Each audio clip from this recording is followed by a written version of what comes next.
get a business email address. I don't want to see at gmail.com on any business that I do business with. Banks frown on that.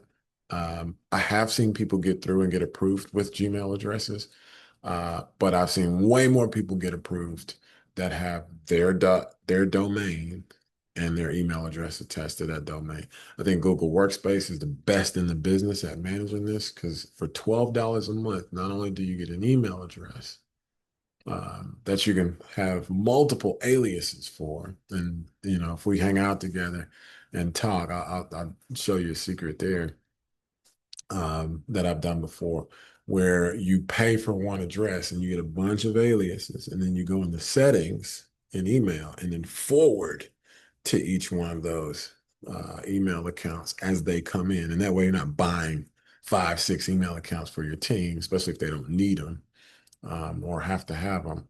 But you can set up info at webmaster at hello at sales at privacy at, right? You can set all of those aliases up, and you can also set up John Doe at.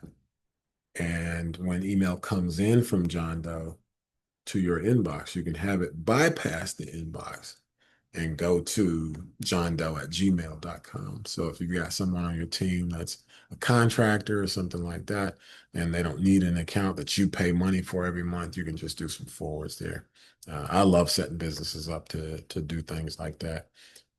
Not so much to skirt, the system or anything like that, but I like getting full use of the system, but it's impractical to pay for all those addresses. Earlier, I was talking about Google Workspace. So not only do you get an email, you get Google Drive, you get access to Google Sheets, you get access to Google Docs, Google Slides.